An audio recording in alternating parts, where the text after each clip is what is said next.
రావడానికి కొన్ని దినాల నుండి ప్రార్థన చేశాం. దేవుడు ఆ రీతిగా ఇక్కడ తీసుకొని వచ్చి నిలబెట్టాడు. మేము వచ్చింది 11 మందో 13 మందో తెలియదు, కానీ సృష్టికి సువార్తను చెప్పమని లేఖనం సెలవిస్తుంది కనుక ఈ సృష్టికి మేము సువార్తను ప్రకటిస్తున్నాం. హల్లెలూయా. ఇక్కడ అన్న చెప్పినట్లుగా గోడలున్నాయి, కుర్చీలున్నాయి, సౌండ్ సిస్టమ్ ఉంది. ఈ ధ్వని ఎంతవరకు వినబడుతుందో, ఈ ధ్వని వింటున్న బట్టి ప్రతి ఒక్క నరుడు ఈ రాత్రికాల సమయంలో తనకు శరీరానికి భుజిస్తున్నటువంటి ఆహారము కంటే తన ఆత్మీయ జీవితానికి కావాల్సిన ఆహారము ఇక్కడ జరుగుతుందని ప్రతి ఒక్క క్రైస్తవుడు తెలుసుకోవాల్సిన మొట్టమొదటి విషయము. పాటలు పాడాం.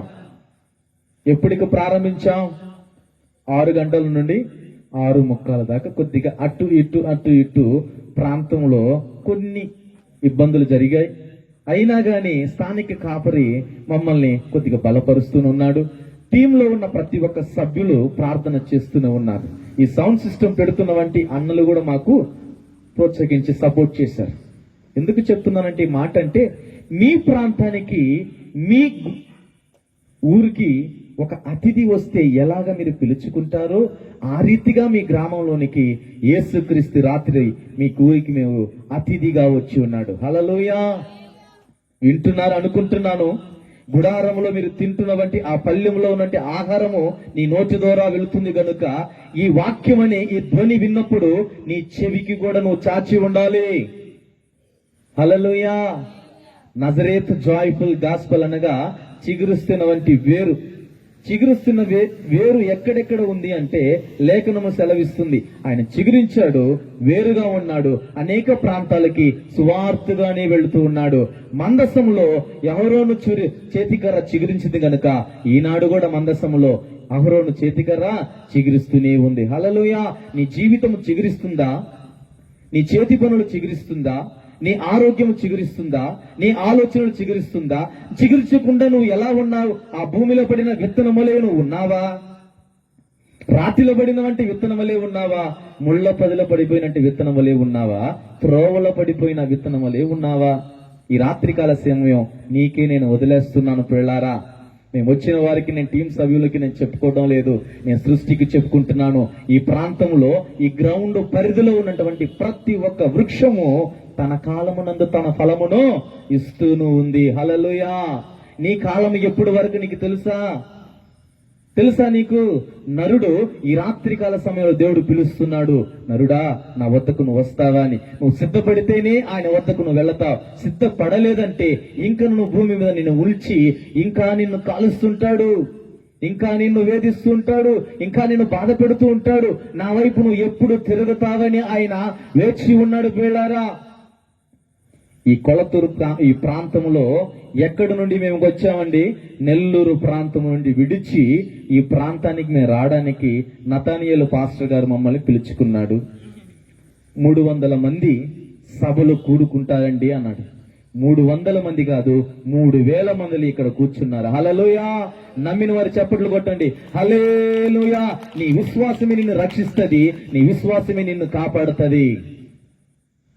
వాయిద్యాలు వాయిస్తున్నారు, పాటలు పాడుతున్నారు, వర్షం కురుస్తూ ఉంది. తుఫాన్ ఏం రాలేదు కదా, గాలికి కొట్టుకోలేదు కదా కుర్చీలు. మనం ఎక్కడున్నాము? ఆయన సన్నిధానంలో మనం ఉన్నాము గనక మనం ఆయన నిత్యము మనల్ని కాపాడుతాడు ఆయన. హల్లెలూయా. ఈ క్రిస్మస్ మాసంలో, ఈ డిసెంబర్ మాసము చివరి మాసం ఇది.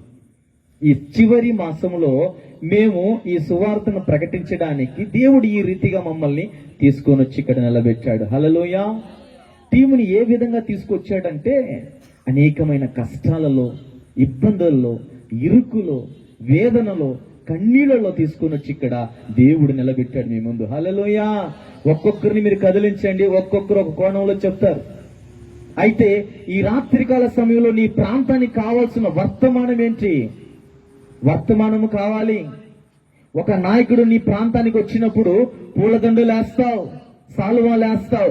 అయితే ఈ రాత్రికాల సమయంలో యేసుక్రీస్తు నీ వద్దకు వచ్చి రక్షించడానికి నీ కొరకును, నీ బిడ్డల కొరకును, నీ బంధువుల కొరకును, ఈ ప్రాంత ప్రజల కొరకును, ప్రతి ఒక్క మానవుడి కొరకును, భూప్రపంచం మీద ఉన్న నరుని కొరకును ఆయన రక్తాన్ని చిందించి నరుని రక్షించడానికి వచ్చిన దేవుడు ఆయన. హల్లెలూయా.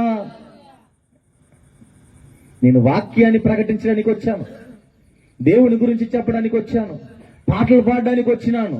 అయితే నువ్వు చేస్తున్నటువంటి పని కరెక్ట్ గా ఉందా? నువ్వు చేస్తున్నటువంటి పని కరెక్ట్ గా ఉందా? అది నీకే నేను వదిలేస్తున్నాను. రాజు త్వరగా వస్తున్నాడు. భూమి మీద ఉన్న ప్రతి ఒక్క మానవుడు ఎలా ఉండాలంట? సిద్ధపడాలి. సిద్ధపడకుండా ఎలా ఉన్నాం? నామకార్థమైన వాటిని మనం ఎంచుకొని, నామకార్థమైన వాటిని మనం చూస్తూ, నామకార్థమైన వాటిని ధరించుకొని, నామకార్థమైన వాటిని ఆలోచిస్తూ, నామకార్థమైన వాటిని మనము ఎదురు చూస్తూ ఉన్నాం. ఈ లోకము ఒక అగాధము. ఈ అగాధంలో నుండి నిన్ను రక్షించడానికి నీ బంధువులు రారు, నీ తోబుట్టువారు ఎవరునూ రారు. ఎవరైనా వస్తారా? మీ గుండెల చేతి చెప్పండి, ఎవరైనా వస్తారా మనం రక్షించడానికి? ఈరోజు ఇక్కడ ప్రాంతంలో ఇదే గ్రౌండ్ లో సువార్త జరుగుతుందా లేదా అని ఎంతమంది మనం దిగులు పడిపోయి ఉంటాం. నేను ఆ ప్రాంతంలో, ఈ గ్రామంలో లోనికి వెళ్ళినప్పుడు, ఇప్పుడా వర్షం వచ్చినప్పుడా, వర్షమే కాదు తుఫాన్ వచ్చినా, ఒడిగిళ్ళు వచ్చినా, మెరుపులు పడ్డా, ఈ భూమి మీద భూమి బద్దలైపోయినా నేను దేవుని సువార్తను ప్రకటించడానికే ఇక్కడికి నేను వచ్చాను. హల్లెలూయా. ఆ విశ్వాసమే మనకు కావాలి. ఆ విశ్వాసమే మనకు లేకపోతే ఎక్కడుంటామంటే మనము అగాధములోనే ఉండిపోతాం, పాతాళంలోనే ఉండిపోతాం, పాపములోనే ఉండిపోతాం. ఎందుకు ఈ మాటలు చెప్తున్నానంటే బాధ అండి. పెళ్లికి వెళ్ళాలంటే ఒక వారం ముందే మీరు ప్రిపేర్ అవుతారు. ఒక కార్యానికి వెళ్ళాలి, ఒక ఫంక్షన్కి వెళ్ళాలంటే ఒక 2 రోజుల ముందే మీరు బట్టలన్నీ ఉతుక్కొని ఐరన్ చేసి పెట్టుకొని మీరు వెళతారు. అయితే నీ ప్రాంతంలోనే సత్య సువార్త జరుగుతూ ఉండగా, ఒక గాస్పెల్ జరుగుతూ ఉండగా నీకు రావడానికి నీకు సమయం అనుకూలం లేదని నువ్వు వెనకడి వేసుకుపోతున్నావు. ఎందుకని? నీ భక్తి ఎంతవరకు? దేవుని సన్నిధానంలో ఉన్నంత వరకేనా? గడప దాటి బయటకు వచ్చినప్పుడు భక్తిని విడిచిపెట్టేస్తున్నావు. దేవుడు అంటున్నాడు భక్తి ఎంతవరకు అని కొలత వేస్తూ ఉన్నాడు. నువ్వు ఎదుటి వారిని కొలిచినప్పుడు ఆ కొలత నీకు కూడా వేస్తాడాయన. భక్తిని ఎలా ఉండాలి? ఇతరులకి ప్రదర్శనగా ఉండకూడదు, ఇతరులకి నువ్వు చూపించేవాడు ఉండకూడదు. నీ భక్తి నీలోనే ఉండాలి, దేవునికి నీకు మాత్రమే సంబంధమై ఉండాలి. హల్లెలూయా. తలలు వంచండి, ప్రార్థన చేసుకుందాం. లేఖనంలో టూకీగా చెప్పి ముగించేస్తాను. ప్రేమ కలిగిన తండ్రి, మహోన్నతుడా, మహాగణుడా, నీ ఘనమైన నామమును బట్టి కృతజ్ఞతాస్తుతులు చెల్లిస్తున్నా. ఇంతవరకు నాయనా ప్రభువా, మీరు మాతోనూ, ఈ ప్రాంత ప్రజలతోనూ, ప్రతి ఒక్క కుటుంబ సభ్యులతోనూ మీరు మాట్లాడారు, పాటలు పాడారు. ప్రతి ఒక్క బిడ్డలను దీవించండి, ఆశీర్వదించండి. నాయనా, ఇక్కడ నిలబడుతున్నటువంటి నన్ను, నీ దాసుని మీరు బలపరిచి నాయన ఆశీర్వదించండి, దీవించండి. పరలోక రాజ్యములో ఉన్న సంగతులను నాయన మర్మాలు మాకు తెలియపరచండి. నాయన సృష్టికి నాయన ప్రభువా, బూదిగంతుల వరకు మీరు సువార్తను ప్రకటించమన్నారు గనుక నాయన ఆది అపోస్తులైన ఉపదేశమును నాయన ప్రభువా బోధించుటకు నాయన ప్రభువా ఈ దినము నాయన ప్రభువా సువార్తను ప్రకటించేవాడు పాదములు సుందరమైనది గనుక నాయన ప్రభువా నీ పాదములు నాయన ప్రభువా మేము మొక్కుచున్నాం. ఈ రాత్రికాల సమయంలో నాయన ప్రభువా మమ్మల్ని మీరు జ్ఞాపకం చేసుకోండి. కన్నీళ్లు కారుస్తున్నవంటి నాయన ప్రభువా అనేకమైన ప్రాంతాలకు వెళ్ళిన సువార్తను ప్రకటించాలని సంతోషముతో నాయన కన్నీళ్లతో నాయన ప్రభువా మేము వచ్చి ఉన్నాం. మేము ఎందుకు వచ్చి ఉన్నామని ప్రభువా మాకు తెలియపరచండి. నీ వాక్యాన్ని మేము నెమరు వేయాలి, నీ వాక్యాన్ని మేము జీర్ణించుకోవాలి, నీ వాక్యములో మేము నడవాలి, నీ వాక్యమని సత్యములని నిలవాలి. ప్రభువా అయ్యా, నీవు తప్ప వేరొక దేవుడు లేడు గనుక సభ ముఖాముఖిగా నేను ప్రార్థిస్తున్నా, నీవే నిజమైన దేవుడు, నీవు తప్ప వేరొక దేవుడు ఈ భూమి మీద లేడు గనుక నాయన ప్రభువా ఈ రాత్రికాల సమయములో పరలోక రాజ్యములో నుంచి నీ ఆత్మ దిగి వచ్చునుగాక, నీ మహిమ ఇక్కడ కుమ్మరించునుగాక, నీ వస్త్రము ఒక్కొక్కరి మీద ఉంచునుగాక, బోధిస్తున్నవంటి నన్ను నీ దాసుని బలపరుచునుగాక, నీ గాయపడిన హస్తముతో నాయన ప్రతి ఒక్క కుటుంబాన్ని నాయన దీవించి ఆశీర్వదించునుగాక. ఈ ధ్వని ఎంతవరకు వినబడుతుందో నాయన ప్రభువా నరుడుని మన ప్రభా వారి చెవులనైనా మందకెక్కి పోకుండా నాయన వారి చెవులనైనా వినగలిగిన నాయన శక్తిని నాయన హృదయమున పలకల మీద రాయడానికి నాయన వారిని రాత్రికాల సమయంలో నాయన ఒక దైవికమైన వర్తమానము నాయన నీదయ్యున్నది కనుక నాయన నీవే మాట్లాడమని ఈ రాత్రికాల సమయంలో అధ్యక్షత వహించి నీ నామానికి మహిమ తెచ్చుకోమని యేసు నామములో అడుగుచున్నాము తండ్రి. హల్లెలూయా, హల్లెలూయా. చదవండి అపోస్తల కార్యము 4వ అధ్యాయము 12వ వచనము. అపోస్తల కార్యము 4వ అధ్యాయము 12వ వచనము. మరి ఎవని వలనను రక్షణ కలగదు, ఈ నామములోనే మనకు రక్షణ పొందవలెను గాని, నీ నామములోని రక్షణ కలుగువలెను కాని ఆకాశము క్రింద మనుష్యులలో ఇయ్యబడిన మరి ఏ నామమున రక్షణ పొందలేము అనెను. మరి ఏ నామములో రక్షణ మీరు పొందలేరు. హల్లెలూయా. ఏ నామములో రక్షణ పొందుకోవాలి? మనం యేసు నామములో మన రక్షణ పొందుకోవాలి. ఆనాడు అపోస్తులైన పేతురు ప్రార్థన చేస్తున్నాడు సమాజపు మందిరములో. అనేకమైన వారు వస్తున్నారు, అయితే ప్రార్థన చేస్తున్నారు. సదుకయులు ఉన్నారు, పరిసయ్యులు ఉన్నారు. అక్కడ వీరు ఎవరు? యేసుక్రీస్తు తిరిగిన వారు. వీరు చెప్తే మేము వినాలనా అన్న ఆలోచన కలిగి ఉన్నారు. అయితే ఈనాడు మేము క్రీస్తును పట్టుకొని మేము రాలేదు, ఆయన మమ్మల్ని పట్టుకొని ఇక్కడికి వచ్చాడు. హల్లెలూయా, హల్లెలూయా. ఆయన ఇక్కడ పట్టుకొని వచ్చి ఏమని చెప్పమంటున్నాడంటే, మీరు రక్షింపబడాలి అంటే ఏ నామములో మీకు రక్షణ లేదు గనుక నా నామములోనే రక్షణ ఉంది, పాప క్షమాపణ ఉంది, బాప్తిసం ఉంది, మారు మనసు ఉంది. ఈ తరమైన మూర్ఖులకు వేరుగా జీవించుటకు, క్రీస్తు వలె మీరు రక్షించబడుటకు ఆయన రక్తములోనే మీకు విమోచన ఉంది. హల్లెలూయా. విమోచించబడాలి, రక్షణ పడాలి, బాప్తిసం పొందాలి. ఇవన్నీ పొందుకున్న నీవు క్రైస్తవుడిగా నీవు జీవిస్తున్నావా? నామకార్థమైన వాటిని ఎంచుకుంటున్నావు, నామకార్థమైన వాటిని నువ్వు చూస్తూ ఉన్నావు. దేవుని వైపు నువ్వు చూడటం వల్ల లోకంలో ఉన్న మాల్యం అంటుతుంది గాని నీవు పరలోక రాజ్యం వైపు చూడక ఎలా ఉన్నావంటే ఆయన వైపు నువ్వు చూడక లోకంలో ఉన్న వాటిని చూస్తూ ఉన్నావు. పిల్లరా, దేవుడు అంటున్నాడు, నా నామము తప్ప వేరొక నామము లేదు, నా నామములో తప్ప రక్షణ వేరొక నామములో లేదు. హల్లెలూయా. ఎందుకంటున్నానంటే ఈ మాట, ఆయన నన్ను రక్షించుకున్నాడు. పాస్టర్ గారు చెప్పినట్లుగా నా తల్లి బజారిది అన్నాడు, నా తండ్రి తాగుబోతు అన్నాడు, నన్ను రక్షించుటకు ఎవరు లేరా అన్నప్పుడు నన్ను ఒకడు చెప్పాడు, యేసుని తలంచుకో, నిన్ను రక్షించగలిగిన దేవుడు ఉన్నాడని. హల్లెలూయా. ఎంత గొప్ప మాట అండి అది, ఎంత గొప్ప మాట. నిన్ను రక్షించడానికి ఒక గొడవే పడింది అనుకోండి, నీ బంధువులు వచ్చి నిన్ను రక్షిస్తారా? ఆ సమయానికి నేను రక్షిస్తారు. ఆ సమయము అనుకున్నంత వరకే రక్షిస్తారు. నీ తల్లిదండ్రులైనా అంతవరకు రక్షిస్తారు. నిన్ను ఎలా రక్షిస్తాడంటే ఆయన రక్తములో ఉన్న విలువైనది ఉన్నది కనుక రక్షణ నిత్య రాజ్యంలోనికి తీసినందుకు వెళ్ళినంత వరకు నిన్ను రక్షించగలిగిన దేవుడు ఆయన. హల్లెలూయా. నిన్ను రక్షణ ఇక్కడ భూమి మీద వదిలిపెట్టడానికి కాదు, రక్షించుకొని ఆయన రాజ్యంలోకి తీసుకుని వెళ్ళి ఆయన సింహాసనంలో కూర్చోబెట్టడానికి నిన్ను రక్షించుకున్నాడు ఆయన. హల్లెలూయా. అయ్యగారు చెప్పినట్లుగా సిలువలో ఆయన ఈటిని పొడిచినప్పుడు సైనికుడు, అయితే అతనికి స్వస్థత కలిగింది. ఎలా కలిగింది స్వస్థత? ఈటితో పొడవగానే రక్తం వచ్చి ఆయన ముఖం మీద పడినప్పుడు వెంటనే ఆయన మనోనేత్రాలు తెరవబడ్డాయి. హల్లెలూయా. ఈరోజు క్రీస్తుని గురించి ప్రకటిస్తున్నామే గాని నీ జీవితం ఎలా ఉంది అంటే మోడుబారిపోయి ఉంది. రక్షణలోనికి నువ్వు రావడం లేదు.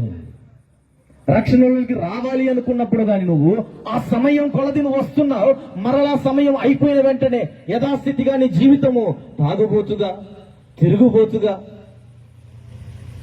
వేషధారణ కలిగి లోకములో కలిసిపోయి లోకములో ఉన్న వాటిని చూస్తూ ఆ లోక మాల్యం నీ వైపు అంటుతుంది గాని దేవుని వైపు నువ్వు చూడక దేవుని నువ్వు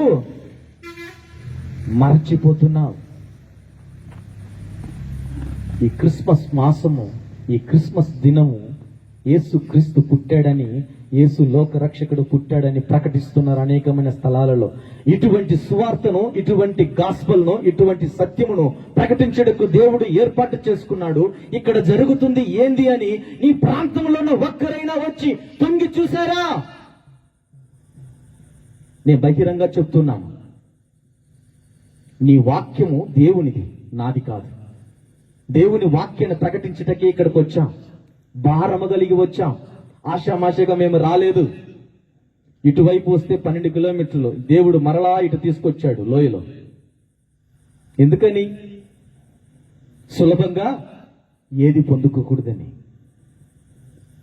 సులభంగా ఏది పొందుకోకూడదు. రక్షణ కూడా అలాగే ఉంటది. నీకు సులభంగా రక్షణ దొరకదు. అరణ్యంలో, ఐగుప్తు దేశంలో ఉన్నవంటి 20 లక్షల మంది కాల్బలము అరణ్యంలో నడుస్తూనే ఉన్నారు, కానీ ఆ రక్షణ వారికి దొరుకుతుందని వాళ్ళు గ్రహించారా? గ్రహించలేదు. చెట్టుకు ఆకులు రాలినట్లుగా తన ప్రయాణంలో రాలిపోతూ ఉన్నారు ఇజ్రాయేలు ప్రజలు.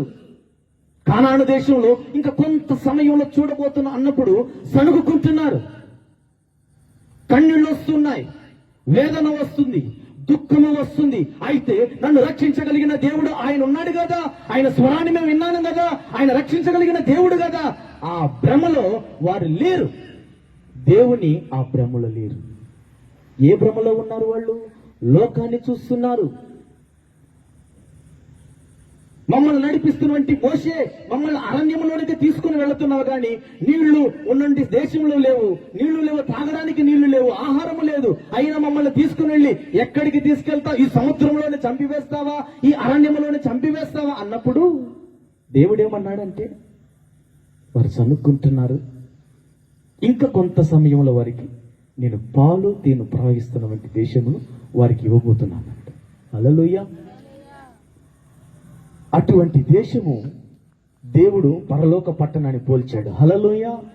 ఈ పరలోక పట్టణానికి మనం వెళ్ళాలి అంటే సులువుగా మనం వెళ్ళగలమా?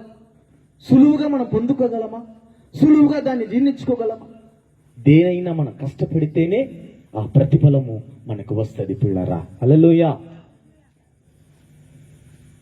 ఎందుకు చెప్తున్నానంటే, ఇజ్రాయేలు ప్రజలు ఆ విధంగా దేవుణ్ణి వెంబడించారు. దేవుడు అంటాడు, నాకు ఇష్టమైన జనులారా, ఇష్టమైన నా పిల్లారా అన్నాడు ఆయన.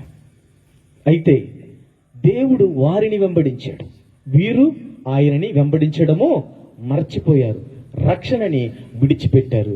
కానాను దేశానికి 2 గోత్రాలు మాత్రమే వెళ్ళారు పిల్లారా. హల్లెలూయా.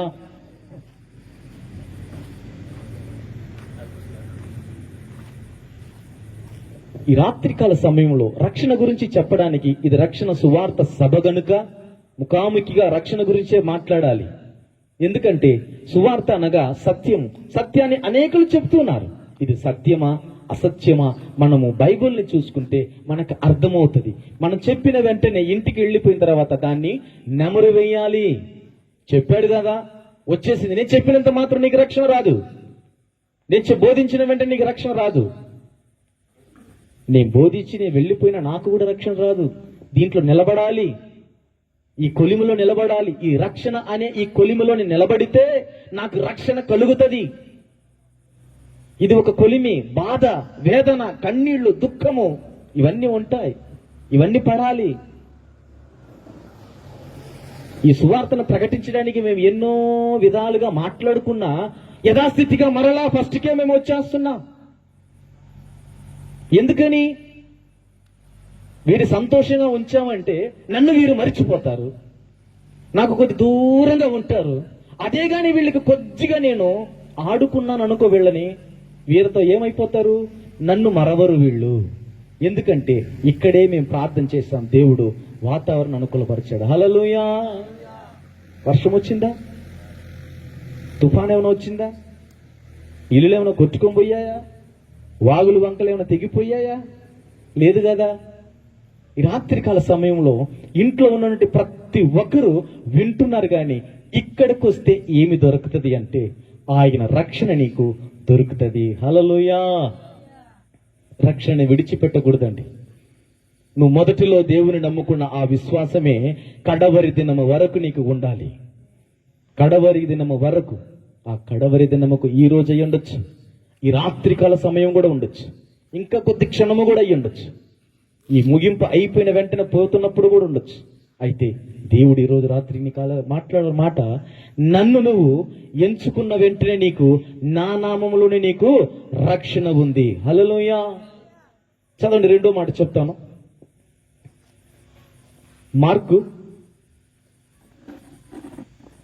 మార్కు సువార్త 16వ అధ్యాయము 15, 16.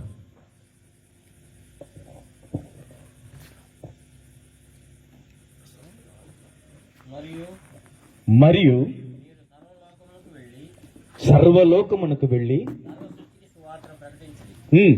నమ్మి బాప్తిసం పొందువాడు రక్షించబడును, నమ్మని వారికి శిక్ష విధించబడును. హల్లెలూయా. ఇక్కడేమో నమ్మిన వారికి బాప్తిసము ఇవ్వబడును అన్నాడు. నమ్మకున్న వారికి ఏమవుతుంది? శిక్షింపబడును అన్నాడు. అయితే పరలోక రాజ్యంలోనికి వెళ్ళడానికి నమ్మిన వారికేనా అని ఒక ప్రశ్న. నమ్మని వారికి శిక్షించాలి. ఎందుకని? పరలోక రాజ్యానికి వెళ్ళేవారు రక్షించబడిన వారే వెళతారా? ఖచ్చితంగా రక్షించబడిన వారే వెళతారు. రక్షణ లేని వారు ఎక్కడికి వెళ్ళిపోతారు? అగాధములోనికి. పురుగు చావదు, అగ్ని ఆరదు అని బైబిల్ లేఖనంలో సెలవిస్తుంది. ఆ రీతిగా దేవుడు రెండు విధాలుగా ఏర్పాటు చేస్తున్నాడు. నేను ఆదికాండం చదివినప్పుడు నాకు కొత్తదనంగా ఉంటది.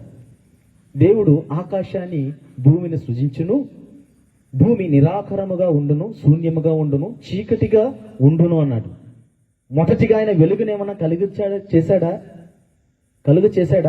చీకటిని చూసి ఆయన బాధపడి ఆయన వేదన పడుతున్నాడు. అగాధ జలముల మీద ఆత్మ అల్లాడుచూ ఉండగా ఆయన వెంటనే భూమిని ఏం చేశాడంటే, అన్ని శూన్యముగా ఉన్నప్పుడు వెంటనే వెలుగు కలుగ చేసి దానికి వెలుగు అని పేరు పెట్టి తర్వాత చీకటని పేరు పెట్టాడు ఆయన.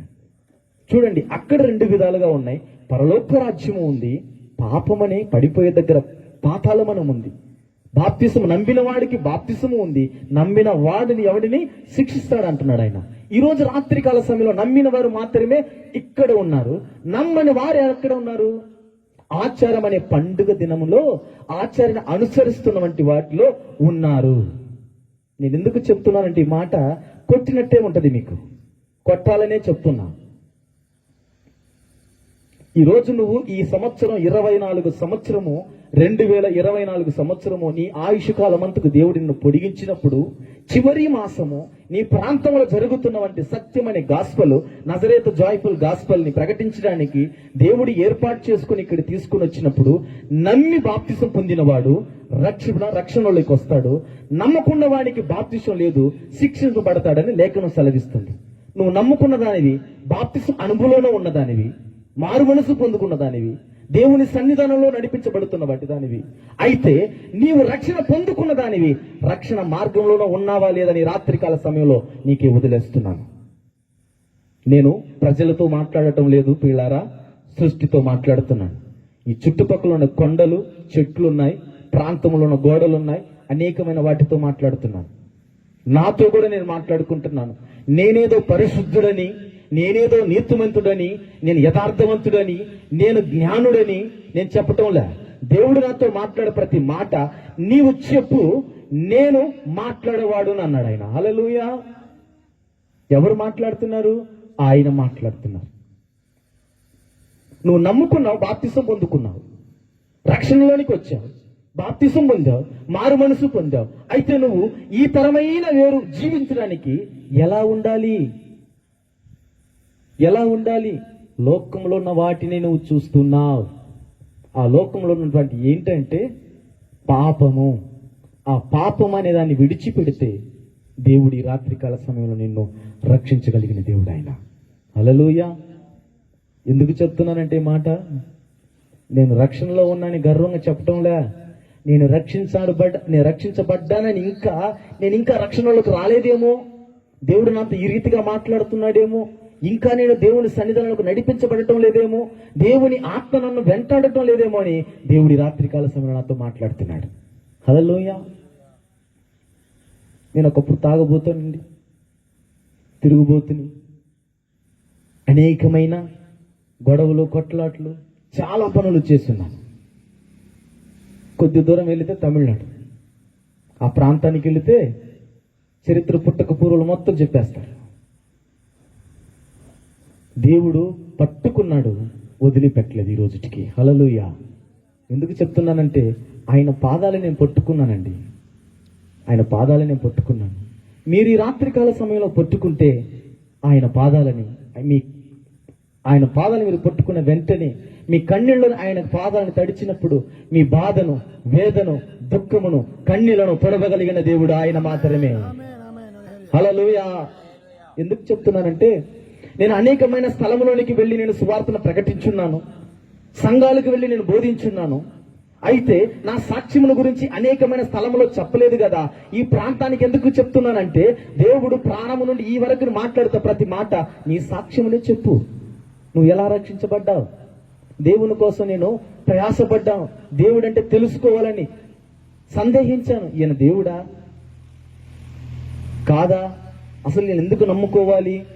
మా మామయ్య రక్షించబడ్డాడు, మా మామ వాళ్ళ మిస్సెస్ రక్షించబడ్డది, మా మరదలు రక్షించబడ్డారు, వీళ్ళంతా సేవకు కుటుంబము కదా, నేను మాత్రం ఎందుకు అన్ని జన్మలోనే ఉన్నాను, అన్ని ఆచారంలోనే ఎందుకున్నాను అన్నప్పుడు దేవుడు నాతో మాట్లాడిన మాట, భయపడకము, నీకు నేను తోడై ఉన్నాను అన్నాడు ఆయన. ఎవరంటారు ఈ మాట?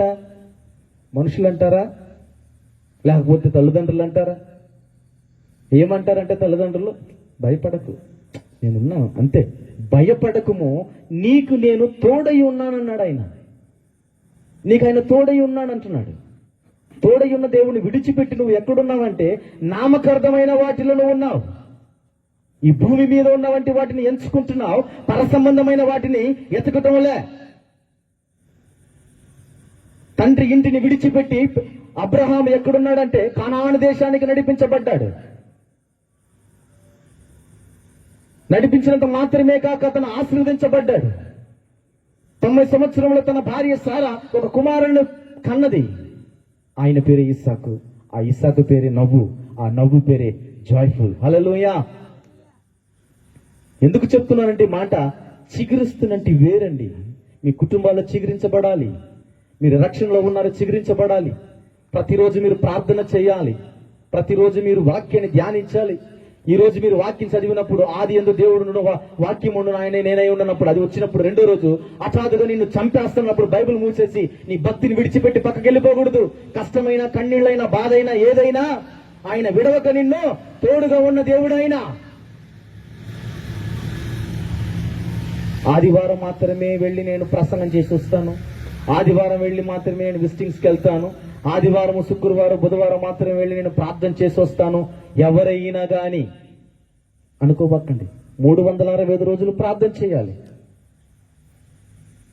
2029లో హాప్స్రైడ్ అని ఒక రాయి ఆకాశం ఎక్కడో నుండి వస్తుందంట, భూమి మీద పడితే కొన్ని వేల ప్రజలు, కొన్ని లక్షల ప్రజలు చనిపోతారు. నాసా ప్రకటించింది. ఆ రాయి ఏంటి తెలుసా మీకు? వాడు చెప్పేది నాసా హాప్స్రైడ్ అంటాడు, నేనంటాను ఆయనే క్రీస్తు అని. హల్లెలూయా. ఆయన రాబోతున్నాడు, ప్రతి ఒక్క మానవుడిని తీసుకోబోతున్నాడు. ఆయన రక్షణలో ఉన్న వారిని తీసుకోబోతున్నాడు.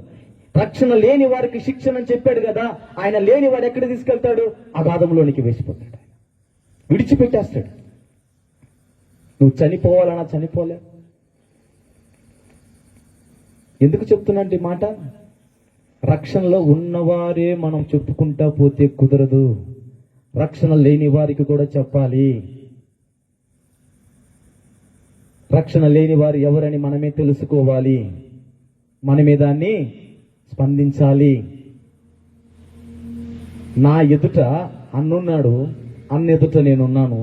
నేను ఆయనకి చెప్పాల్సిన మాట నేను చెప్పాలి, ఆయన నాకు చెప్పాల్సిన మాట చెప్పాలి.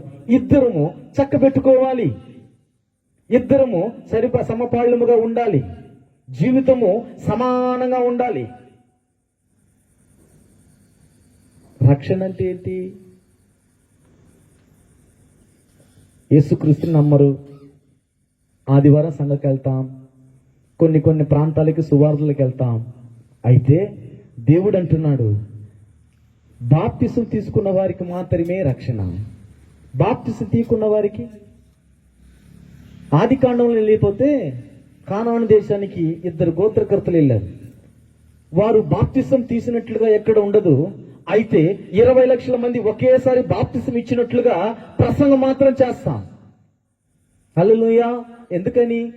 వారు నమ్మారు, దేవుని స్వరాన్ని విన్నారు, రక్షించబడ్డారు. అక్కడికి మాత్రం దేవుని చిత్తములో ఉన్న వారే వెళ్ళారు. హల్లెలూయా. దేవుని చిత్తములో ఉన్న వారు మాత్రమే ఇక్కడ ఉన్నాం. హల్లెలూయా. చూడండి, ఇంకో మాట చెప్తాను, ముగిచ్చేస్తాను తొందరగా.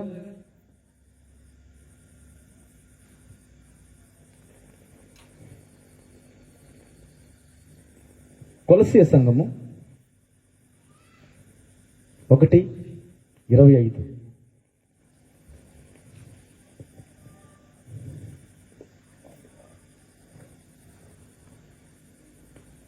దేవుని వాక్యము అనగా యుగాయుగములోను. కొలస్సీ 1:25, 23 అయ్యా. పునాది మీద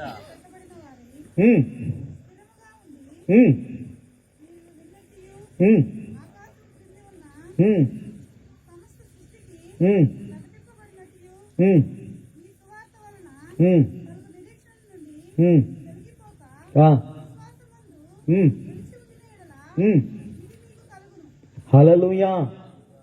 స్థిరమైన పునాది. స్థిరమైన పునాది అనగా క్రీస్తు. ఆ క్రీస్తులోను నిలిచినప్పుడు నీకు రక్షణ కలుగుతుంది, విశ్వాసం కలుగుతుంది ఆయన మీద ఉన్నప్పుడు. ఒక రైతు త్రోవయందు వెళుతూ ఉన్నాడు. కొన్ని ధాన్యాలు కొన్ని స్థలాల్లో పడిపోయాయి, కొన్ని మార్గం అంతట్లో పడిపోయాయి, కొన్ని ముళ్ళ పొదల్లో పడిపోయాయి, కొన్ని రాతి మీద పడిపోయాయి, కొన్ని మంచి నెల మీద కూడా పడిపోయాయి. ఇప్పుడు ఈ రాతి మీద పడింది, ఈ ముళ్ళ మీద పడింది, త్రోవలో పడిన విత్తనము, ఇవన్నీ మంచి నెల కాదా? స్థిరమైన పునాది కాదా? మనం అనుకున్నాం. అయితే మంచి నేల మీద పడిన విత్తనం మాత్రమే ఫలించింది. వాక్యం అంటుంది, నేను చెప్పట్లా. హల్లెలూయా. క్రీస్తులను ధరించుకున్నప్పుడు క్రీస్తు పోలికలను ఉన్నావా? క్రీస్తు స్వారూప్యములో ఉన్నావా? క్రీస్తు అనే స్థిరమైన పునాది మీద నిలిచి ఉన్నావా? నువ్వు వేయబడుతున్నటువంటి పునాది స్థిరముగా ఉందా? అదే ప్రార్థన. హల్లెలూయా. ఆ ప్రార్థన స్థిరముగా ఉందా? ప్రారంభమే అల్పముగా ఉన్నప్పుడు ముగింపు మహిమకరంగా జరిగించని మనం ప్రార్థన చేస్తాం. ప్రభువా, ప్రారంభమే అల్పముగా అని నేనెందుకు అనాలి? ప్రారంభమైన పునాది కదా, నీ పునాదిలోనే కదా నేను ఉన్నాను. నీ పునాదిలో ఉన్నప్పుడు ఈ పునాది చెడిపోదు కదా, నేనెందుకు చెడిపోతున్నాను అంటే నువ్వు పక్కకు వెళ్ళిపోయావు, ముళ్ళ పొదల్లో పడిపోయావు, రాతి మీద పడిపోయావు, త్రోవలోనే పడిపోయావు. అయితే మంచి నెల మీద పడేటప్పుడు ఎప్పుడైపోతున్నావు అంటే వృద్ధాప్యంలోనికి వచ్చేస్తున్నావు. వృద్ధాప్యం వచ్చినప్పుడు అప్పుడు వెతుకుతూ ఉన్నావు నువ్వు దేవుణ్ణి. సమస్య వచ్చినప్పుడు వెతుకుతున్నావు, కన్నీళ్ళు వచ్చినప్పుడు వెతుకుతున్నావు, బాధ వచ్చినప్పుడు వెతుకుతున్నావు, సంతోషం వచ్చినప్పుడు ఆ సమయానికి వెతుకుతున్నావు. ఆ సమయంలో నువ్వు అనుకూలపరుచుకొని దేవుణ్ణి వెతుకుతున్నావు, సంతోషపడుతున్నావు. వెంటనే ఆ సంతోషము తీరిపోయిన వెంటనే మరలా నువ్వేమైపోతున్నావంటే అదే త్రోవలో పడిపోతున్నావు. హల్లెలూయా. అదే త్రోవలో పడిపోయిన వెంటనే మరలా నువ్వు రాతి హృదయము కలిగిన నీవు ఆ మాంస హృదయము మార్చటంలే, మోడు బారిపోతుంది జీవితము. హల్లెలూయా. చిగురించాలి. జీవితం చిగురిస్తేనే, చిగురించకపోతే అక్కడే ఉండిపోతాం. నేను వెళ్ళిన ఒక సంఘంలో వరుసగా చెట్లు ఉంటాయి, టెంకాయ చెట్లు. ఒకటేమో పొట్టిగా ఉంటుంది, ఒకటేమో కొద్దిగా పొడుగ్గా ఉంటుంది, ఒకటేమో పొడుగ్గా ఉంటుంది, ఇంకో కొద్ది వరుసగా ఈ 5 వేళ్ళలాగా ఉంటుంది. నేను అక్కడున్న అయ్యగారిని అడిగా, అయ్యగారు చుట్టూ చెట్లు ఉన్నాయి, ఈ 5 చెట్లు డిఫరెంట్గా ఉన్నాయంటే, పిచ్చోడా, మానవుడు నైజం మరగుజ్జుగా ఉన్నాడా? సృష్టిలో ఒక భాగమా? వాడు ఆలోచన అలా ఉంది కాబట్టి వాడు అక్కడే ఉన్నాడు. కొద్దిగా ఎదిగాడు కదా, అంటే వీడికంటే వీడు కొద్దిగా ఎత్తుగా ఉన్నాడు కాబట్టి కొద్దిగా ఎదిగాడు. వీడి తర్వాత ఇంకోటి పొడుగ్గా ఉన్నాడు కదా, వీడికంటే ఇంకా కొద్దిగా ఆలోచించాడు కాబట్టి కొద్దిగా. అంటే ఈ ఆలోచన ఎలా ఉన్నాయంటే ఒకడిని ముంచడానికే గాని వాడిని ఎత్తడానికి ఉండదు. నరుని ఆలోచన అలా ఉంది. స్థిరమైన పునాదినప్పుడు నువ్వు వేచినప్పుడే ఆ విత్తనము వేరు చూడండి చిగురు. వేరు ఎలా ఉంటదంటే ఆ ఈత చెట్టు వేరు తన గురి యొద్దకే వెళుతుంది కానీ పక్కింటికి, బంధువులింటికి, తోబుట్టు వారింటికి వెళ్ళదు వేరు. అదే మరి ఈ చిన్న చెట్టు కానీ యాప్ చెట్టు కానీ వెళ్ళారనుకోండి, పక్కింట్లో ఫలాలు కాస్తాయి. జాన్ చెట్టు చూసారా? తన ఇంట్లో ఫలం కాయదు, అది పక్కింట్లో ఫలం కాస్తుంది. నీ ఫలాలు నీ దగ్గర ఉండ, ఇతరుల మీద ఫలాలు చూసుకుంటా ఉంటావు. నీది స్థిరమైన పునాదా లేదా నీకే తెలియదు. దేవుడు అంటున్నాడు, త్రావయందు పడిపోయిన విత్తనములో నువ్వు ఏ విత్తనమై ఉన్నావు? రాతి మీద పడిపోయి ఉన్నావేమో, అది ఫలించదు. నువ్వు ఫలించదు అనుకుంటున్నావు, అయినా ఫలించదు. త్రావలో ఉన్న విత్తనాలు ఉన్నాయేమో, ఆకాశ పక్షులు ఎత్తుకుని వెళ్ళిపోతాయి. సైతానుగాడు ఎత్తుకెళ్ళిపోతాడు. ఈ రాత్రికాల సమయంలో సువార్త వింటున్నావు, వినలేదో నీకే వదిలేస్తున్నా.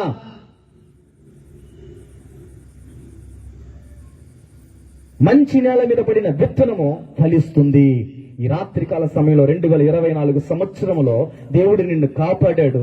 ఇంకను 13 రోజులు 12 రోజులు ఉంది గనక దేవుడు సంవత్సరంలో నిన్ను తీసుకుని వెళ్ళి నిలబెట్టబోతున్నాడు. హల్లెలూయా. కొట్టు చప్పట్లు గట్టిగా.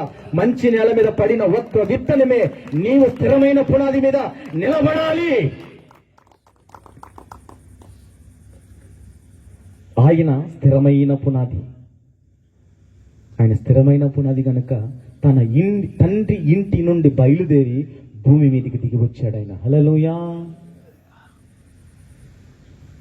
తండ్రి ఇంటిని విడిచిన అబ్రహాము తండ్రి చూపించినటువంటి దేశానికి వెళ్ళాడు, స్థిరమైన పునాది కనుక. యాకోబు పునాది ఎలా ఉంది? ప్రారంభంలో అన్ననే మోసం చేశాడు, తండ్రినే మోసం చేశాడు. చివరికి వస్తే పునాది ఏమైపోయింది? అది స్థిరమైన పునాది మీద ఆనుకున్నాడు. రాత్రులు పగులు దేవునితో పోరాడాడు. పోరాడి నన్ను ఆశీర్వదిస్తే గాని నిన్ను నేను వదిలిపెట్టను. నేనైతే చిన్నప్పుడు నేను చెప్తున్నాను, మా నాన్న నాకు రూపాయి ఇగిపోతే నేను వదిలిపెట్టేవాడిని కాదు. రూపాయి ఇస్తావా, వెళ్ళిపోమంటావా, లేకపోతే నీ జోలిలో నేను చేపెట్టానంట. మా నాన్న రూపాయి ఇస్తేనే నాకంత సంతోషం. యాకోబు ఆ విధంగా ఆశీర్వదించి చేసుకున్నాడు దేవుణ్ణి.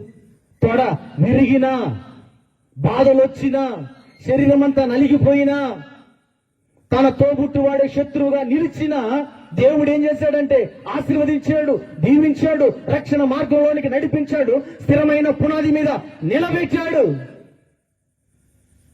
నువ్వు నిలిచి ఉన్నావా? నిలవటంలా. వింటున్నాను, ఆచారమనే ఒక ముసుగులో నేను ఉంటున్నాను అంతే. వాక్యాన్ని వినాలని వింటున్నాను, దాన్ని నెమరు వేయటంలా. గొర్రెయినా, బర్రెయినా, పశువైనా ఏదైనా తన ఆహారమును నెమరి వేస్తుంది. ఎక్కడ? దవడ కింద పెట్టుకొని నెమరు వేస్తూ ఉంటుంది. తన సార అంశం అంతా మింగుతూ మింగుతూ మింగుతూ. నువ్వు వాక్యాన్ని చదువుతున్నావు, నెమరు వేయటంలా. ఎందుకంటే నీ వాక్యం త్రోవలో ఉంది కదా, నిన్ను ఆకాశ పక్షులు ఎత్తుకుపోతాయి. అదే నువ్వు వాక్యం నెమరు వేయగలిగితే మంచి నేల మీద నువ్వు పడి ఉంటావు. మంచి నేల మీద నువ్వు పడి ఉన్న వెంటనే దేవుడు నిన్ను చిగురింప చేస్తాడు, రక్షించుకుంటాడు, దీవిస్తాడు, ఆశీర్వదిస్తాడు, ఆరోగ్యం ఇస్తాడు, క్షేమం ఇస్తాడు. ఇవన్నీ కలుగు చేయగలిగిన దేవుడు ఆయన ఒక్కడే, వేరొక దేవుడు లేడు. అక్కడ చదవండి మీరు, వెనక వాక్యం ఏమై ఉంటదంటే యెషయా గ్రంథము 45 అధ్యాయము 22వ వచనము. నేను తప్ప,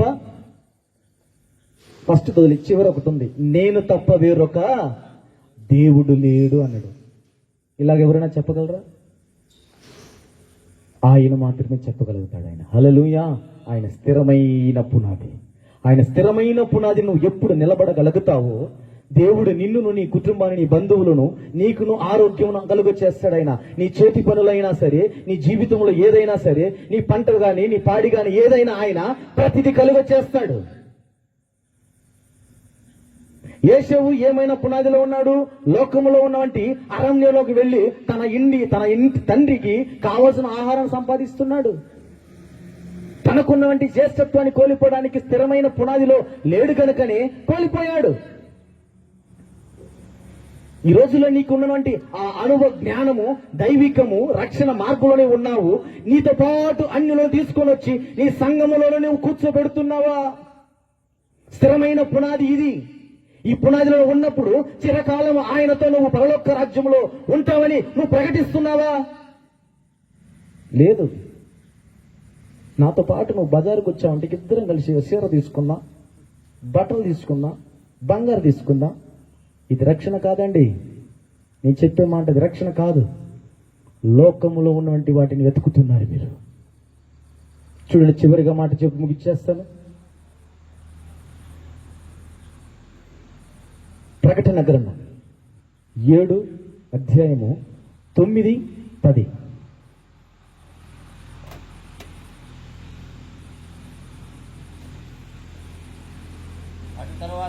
అటు తరువాత నేను చూడగా ఇదిగో ప్రతి జనములో నుండి, అన్ని వంశముల నుండి, ప్రతి ప్రజల నుండి ఎవడనో లెక్కింపజాలని యొక్క గొప్ప ఉమ్, కనబడేది. ఉమ్. వారు తెల్లని వస్త్రములు ధరించుకున్న వారై హల్లెలూయా. సజ్జనుల చేతబడి సింహాసనం ఎదుట ఉమ్, గొప్ప ఉమ్, గొర్రెపిల్ల ఉమ్. ఎంత నిలబడింది. హల్లెలూయా. ఇది రక్షణ మార్గానికి సూచన. రక్షణ పొందుకున్న వెంటనే ఎక్కడికి వెళ్ళాలి ఇప్పుడు? ఇదిగో కనబడుతున్న వంటి తెల్లటి అంగి ధరించుకున్న వారు ఉన్నారు. అక్కడ అనేకమైన వారు ఉన్నారు. గోత్రులు ఉన్నాయి, పెద్దలు ఉన్నారు, దేవుని సమూహం ఉంది. దేవుని గొర్రె పిల్ల ఎక్కడుందంట? సింహాసనములో కూర్చొని ఉంది. ఆ సింహాసనములో నిన్నును, నీ బంధువులను, నీ బిడ్డలను తరతరములో కూర్చోబెట్టడానికి ఆయన అక్కడున్నాడు. హల్లెలూయా. అది స్థిరమైన పునాది గనక దేవుడు అక్కడ స్థిరత్వగా నిలబడ్డాడు ఆయన. హల్లెలూయా. నువ్వు నిలబడుతున్నావా? రొంచేపు కన్నీళ్ళు వస్తేనే బాధపడి పక్కకి వెళ్ళిపోతావు, దుఃఖం వస్తే పక్కకి వెళ్ళిపోతావు, నీ బంధువులు చెప్పుకుంటా.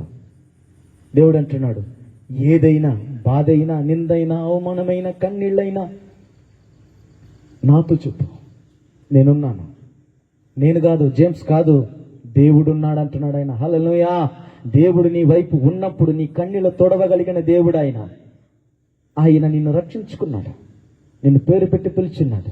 ఈ ప్రాంతంలో ఎందు నిమిత్తం ఇక్కడికి వచ్చినామో మాకు తెలియదు, కానీ నతానియేలు పాస్టర్ ఏదో చేయాలని కాదు, కానీ నతానియేలు పాస్టర్ని ఇక్కడ అనేకమైన వారిని రక్షించడానికి ఆయన కోసం కాదు, కానీ దేవుని కోసము. హల్లెలూయా. మేము చేసేది కూడా మా స్వలాభం కోసం కాదు, మా కోసం కాదు, మా టీం కోసం కాదు. మమ్మల్ని మేము వచ్చింది మిమ్మల్ని అందరం రక్షించుకొని మా ఇంట్లో కొందరు, వాసన్న ఇంట్లో కొందరు, జేమ్స్ హోసన్న ఇంట్లో కొందరు పెట్టుకోవడానికి కాదు. మేమందరము కలిసి మనమందరము పరలోక పట్టణానికి వెళ్ళడానికి. హల్లెలూయా. హల్లెలూయా. ఎందుకు చెప్తున్నానంటే ఈ మాట, దేవుడు మనతో ఉన్నాడు, మనము ఆయన స్థిరమైన పునాదిలో ఉండాలి. హల్లెలూయా. ఈ స్థిరమైన పునాది ఎక్కడుందంట? పరలోక రాజ్యములో ఉంది. ఆ రాజ్యముల నుండి దిగి వచ్చి ఈ గొర్రె పిల్ల ఇక్కడ వదక దేవుడే గొర్రె పిల్లలాగా ఉన్నింది, మౌనంగా ఉన్నింది. ఈరోజు ఎవరైనా ఏమన్నా అంటే మనం అంటామా? తిరిగి మనము అంటాం. క్రైస్తవుడు అనడానికి ఒక నిదర్శనం ఏంటి? లేదు. క్రైస్తవులు అంతే. నేను ఎక్కడికి వెళ్ళినా క్రైస్తవుడు అని చెప్పుకోను. నేను ఒక విశ్వాసిని, నేను ఒక పనివాడను. ఎందుకంటే నాకు పని ఇచ్చే నేను చేసుకుంటున్నా.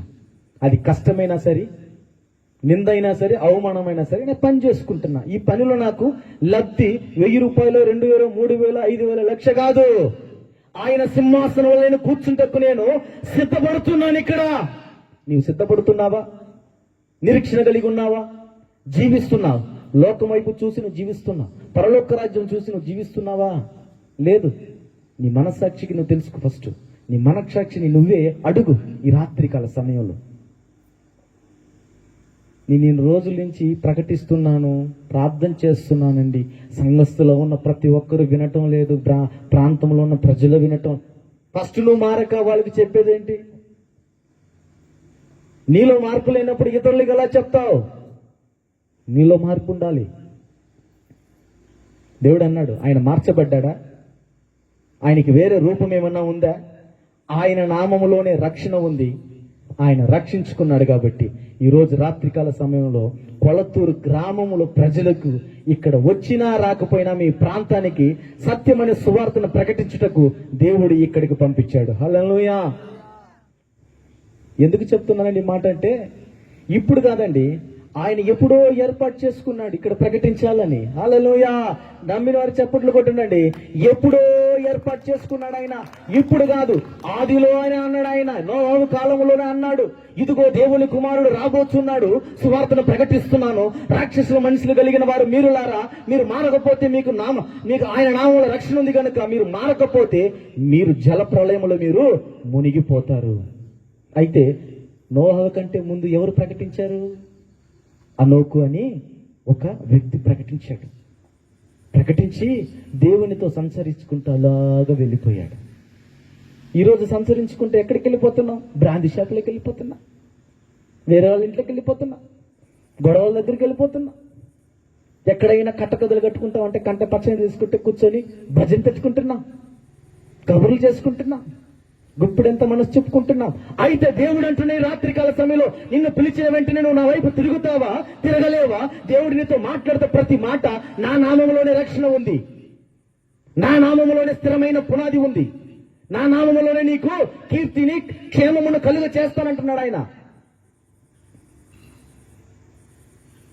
నామకార్థమైన వాటిని విడిచిపెట్టి ఈ నూతన సంవత్సరములో ఇంకో కొన్ని దినాలు రాబోతుంది. ఈ క్రిస్మస్ అనే పండగ ముసుగులోని వద్దు. బహిరంగ చెప్తున్నాను, ఇది ముసుకే. ఈ ముసుగుని తీసి పక్కన పెట్టేసి క్రైస్తవుడని ఎవరని ఇతరులకు తెలియపరచండి, ప్రకటించండి. దేవుని గురించి రాజ్యాన్ని మీరు ప్రకటించి అనేకమైన వారిని మీరు ఆయన రాజ్యంలోనికి చేర్చడానికి మీరు సిద్ధపడండి. స్థిరమైన పునాది మీద మీరు పునాదిని వేయండి. హల్లెలూయా. దేవుడు ఈ మాటలు దీవించి ఆశీర్వదించును గాక. హల్లెలూయా, హల్లెలూయా. తనలోంచి ప్రార్థన చేస్తాను. టూకీగా ముగించేశాను, ఏమనుకోవద్దు. ప్రసంగం ఉంది అందుకు చెప్తున్నాను. మన మధ్యలో నుండి దైవజనులు వాసన్న గారు వచ్చి ప్రసంగం చేస్తారు. చిన్న ప్రార్థన చేస్తాను. ప్రేమాస్వరూపైన దేవా, నీకు స్తోత్రములు తండ్రి. ఇంతవరకు మీరు మాతోనూ ప్రభా ప్రజలతోనూ మీరు మాట్లాడినందుకై స్తుతి స్తోత్రములు చెల్లించుకుంటూ నీ దాసు నిలబడుచుండగా మీరే దీవించి ఆశీర్వదించమని యేసు నామములో అడుగుచున్నాం తండ్రి. ఆమేన్.